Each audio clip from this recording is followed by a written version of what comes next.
Highway की speed प्रतिदिन 37 kilometre highway, national highway देश के अंदर बन रहे हैं।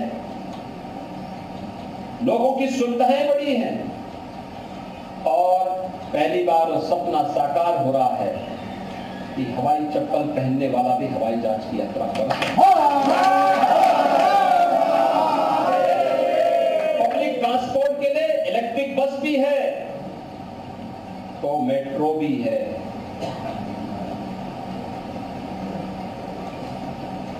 रोपवे का निर्माण भी हो रहा है। काशी रोपवे बहुत शीघ्र रोपवे की यात्रा करेगा। भाइयों बहनों, इंफ्रास्ट्रक्चर डेवलपमेंट के लिए जितना कार्य हुआ, ये अर्थव्यवस्था की रीढ़ होती है। नए नए एक्सप्रेस हाईवे बन रहे हैं, इंटर स्टेट कनेक्टिविटी बेहतर हुई है। गांव हो या शहर, एक राज्य से दूसरे राज्य को जोड़ने के लिए, एक देश से दूसरे देश को जोड़ने के लिए बेहतरीन सुविधाएं मिली और गरीब कल्याण की बात करना ही क्या। कोरोना कालखंड उसका सबसे बड़ा उदाहरण है। भारत दुनिया का पहला देश है जिसने अपने नागरिकों को फ्री में टेस्ट करवाया। 140 करोड़ की आबादी का भारत, फ्री में टेस्ट, फ्री में उपचार, फ्री में वैक्सीन। 220 करोड़ वैक्सीन की डोजेस फ्री में भारत के नागरिकों को मिली। भारत के नागरिकों और भाइयों बहनों, यही नहीं, पिछले 3.25 वर्ष से लगातार 80 करोड़ लोगों को फ्री में राशन की सुविधा का लाभ भी केवल भारत दे रहा है। वेलफेयर की स्कीम कैसे लागू होती है? 3.5 करोड़ लोगों को भारत के अंदर आवास से ढकने के लिए आवास की सुविधा का लाभ देना। 12 करोड़ लोगों को एक शौचालय उपलब्ध हो जाना। 48 करोड़ लोगों के लिए बैंक में खाता खुल जाना।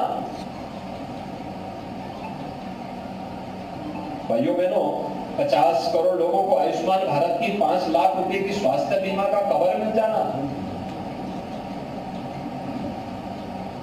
एक नए भारत की तस्वीर को प्रस्तुत करता है। एक नए भारत की ओर हम सबका ध्यान आकर्षित करता है। कैसे हर व्यक्ति को मिलने वाली सुविधा में तमाम प्रकार के परिवर्तन हुए।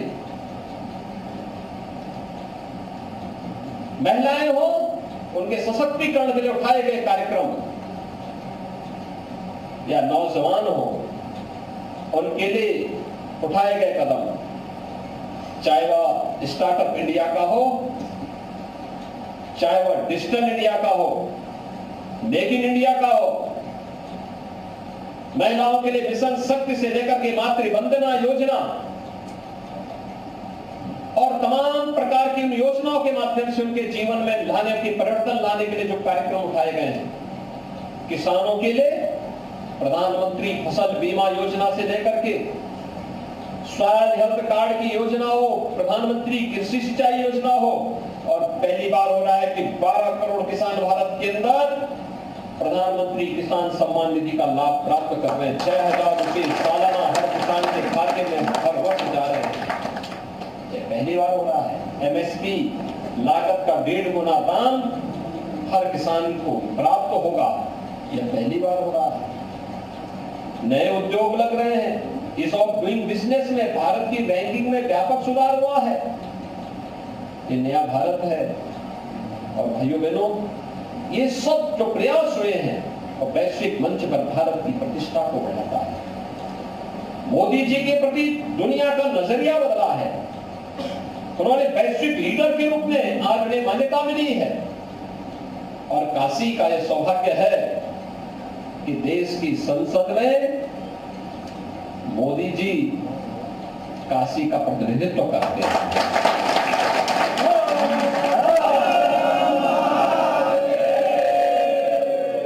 देश की संसद में काशी का प्रतिनिधित्व मोदी जी करते हैं। और यही कारण है कि आज काशी दुनिया के लिए आकर्षण का केंद्र बनी है। G20 का समिट आपके यहाँ वर्तमान में चल रहा है। दुनिया भर के जो डेवलपमेंट से जुड़े हुए, विकास से जुड़े हुए मंत्री हैं, वे आज यहाँ पर आ रहे हैं, यहाँ रहेंगे। काशी जगमगा रही है।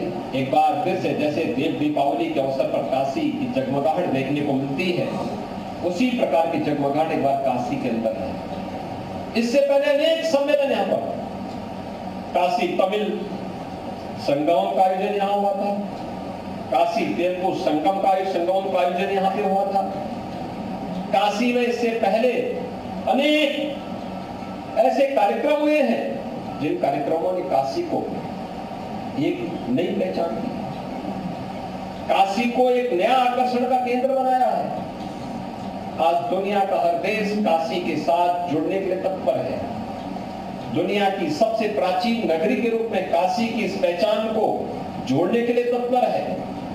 और काशी सचमुच काशी है, और काशी इसलिए काशी है क्योंकि काशी अविनाशी है।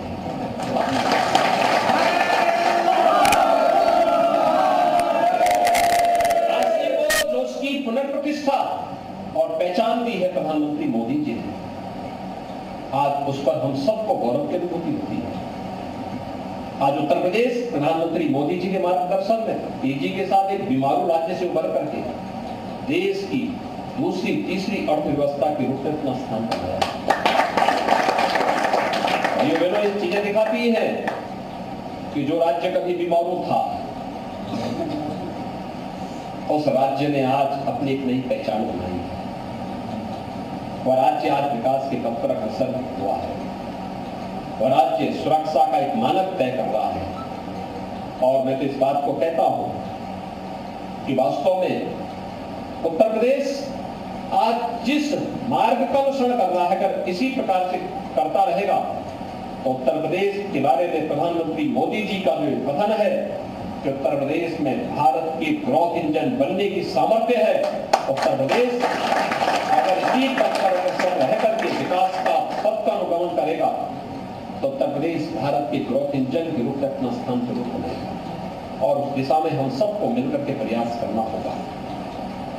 9 वर्षों की इस यात्रा को अलग अलग प्रकार की लाभार्थी परक योजनाएं हो या इंफ्रास्ट्रक्चर से जुड़े हुए योजनाएं, इन सब को लेकर के हमें आम जनमानस के बीच में जाना है।